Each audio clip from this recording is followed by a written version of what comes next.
heavy on fuel, and that's why he's not able to just zoom up behind the other cars. Louise. Yeah, Rubens Barrichello's made his way back to the paddock now. Rubens, we're hearing reports that there was some oil on the track. Did that contribute to your accident? I don't know. I mean, my front tire. His fastest race lap, and we know that was a hot pace. So, but he's got to, because he's running out of fuel. He's very low on gas. Montoya surely will have to pit in the next 4 to 5 laps. And we know several of the cars behind him have pitted and will be tanked up, such as Michael Schumacher's Ferrari that you're on. And I am expecting quite a long middle stint with some of these cars. Something like Coulthard, they only fueled it for as long as it took to put the tyres on. So I don't think he had a full hosing down with fuel there on that stop. But Raikkonen would seem to be a man who's definitely in with a shout of winning this Grand Prix here this afternoon, because he's got the right... Happened. You went off in exactly the same place as Rubens. Was that coincidence or was it his debris? I'm not sure. I mean, I wasn't pushing 110%. I was still well inside myself, and unfortunately lost the car. On board with Michael Schumacher, the sole remaining Ferrari in this Grand Prix. Rubens Barrichello crashed out earlier on, and we're getting ready for the restart now. That's Kimi Raikkonen up front. Did you see the wobble on the front left-hand tyre of Michael Schumacher's car? If you saw that, it tells you two things. Firstly, they're jet at the moment, and that is going to give him such a handful when he starts the race, and also the car will tend to bottom out as well, and that is why he's wrestling the steering wheel. 15.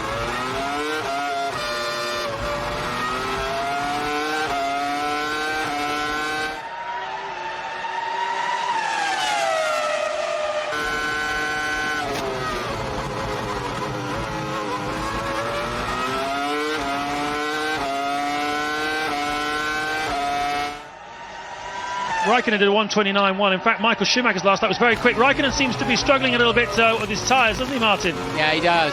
It's very easy to lock. Hence the second out of Kimi Raikkonen, and that's what put him right on his gearbox. Fantastic onboard pictures then from a 5-time world champion. Man on the track. He took a half a second out of the leaders, so he's coming up to speed nicely and still calmer. It's deja vu, as they say, from last year's French Grand Prix. Villeneuve now some 5 seconds behind Coulthard in 4th. And look how stable the Ferrari is. He doesn't have to correct. He's lost as Schumacher closes up once again on the back of Kimi Raikkonen. Yes, unless you know you're going to have separation between your two cars in a... Pitsonia of the first-time drivers still going. He's in 10th place. Michael Schumacher lost out heavily last time around to both McLarens, and he's now on an absolute sprinter of a first sector, a full 2... It seems to be going away from him, unfortunately. That perseverance was always a quick driver, but not if his car won't work. Raikkonen then just 0.3 of a second ahead of Michael Schumacher. Coulthard's dropped off behind them now. He's 3.2 behind them, and he's now putting on a bit of a sprint. It's a real yo-yo going on amongst the top 3, as meanwhile Montoya now 9.8 seconds behind the leading trio. Panis 5th, Frentzen 6th, Fisichella 7th, Trulli 8th, Verstappen in the Minardi, Verstappen 9, Pitsonia in the Jaguar 10, Mark Webber's out of it, his teammate, Alonso 11th, Ralf Schumacher 12th, Villeneuve and Button down in 13th and 14th after that crazy pit stop.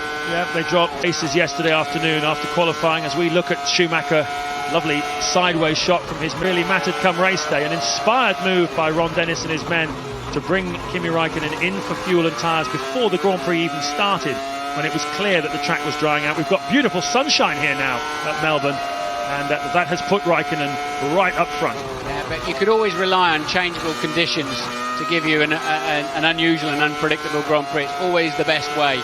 Maybe the new rule should just be they should randomly water Raikkonen. If he doesn't, we'll know for sure the McLaren really does have more pace this afternoon. Yes, and also possibly that the Ferrari is carrying still a reasonable amount of fuel. Can Michael... At the moment, Frentzen is paying him to very high 28s or even low 29s, and this is good news. At the moment, Schumacher just doesn't seem to be able to get past him. No, and Raikkonen's not had a good lap. He's made a mistake somewhere in the first sector, and that is why the Ferrari... The reasons, Martin, why Schumacher will find it difficult to get past Frentzen is because they've got the same engine. The Sauber customers of Ferrari using the engine from last year's 2002 Ferrari, which is... We'll have to wait and see, but there we are. That must be Michael Schumacher, of course, because Barrichello has visited the wall and is really having to defend his line. I'll be That was excellent driving from Raikkonen, if a touch rude. I bet Michael Schumacher wasn't expecting shoulders. Quite a tough character. In his first season with Sauber, he put Ricardo Zonta in a very, very difficult positioning. Miles an hour, and that will cost him badly. Will probably put him behind Montoya. So the luck of Michael Schumacher is about to take the lead. Yeah, almost certainly will cost Raikkonen the race. Very difficult to see how he'll be able to recover that. It'll take about 15 seconds out of his race time, and that'll, well, you can see what that will do to the relationship between him and Schumacher on the track. Don't forget Montoya still 14 seconds ahead of Raikkonen on the racetrack, but we believe he has another stop to make, and as you say, Martin, frustration down at McLaren. Dip and then come back again. We've seen it so often with them because both McLarens really are off the pace at the moment, and meanwhile Montoya is absolutely flying up front in the 1 minute 27s, while then Raikkonen goes in then to serve his penalty.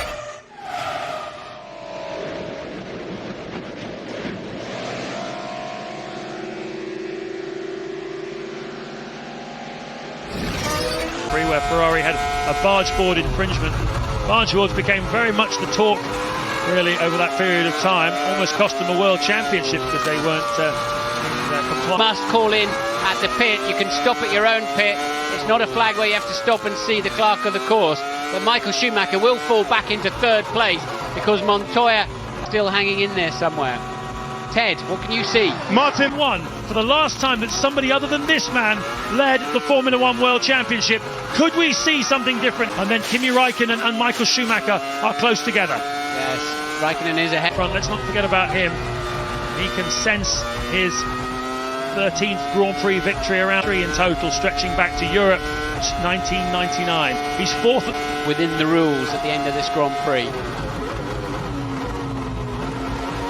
Going for a 3-stopper this afternoon, and they didn't fuel long for that middle stint, and that's what's cost them, I think, some World Championship points.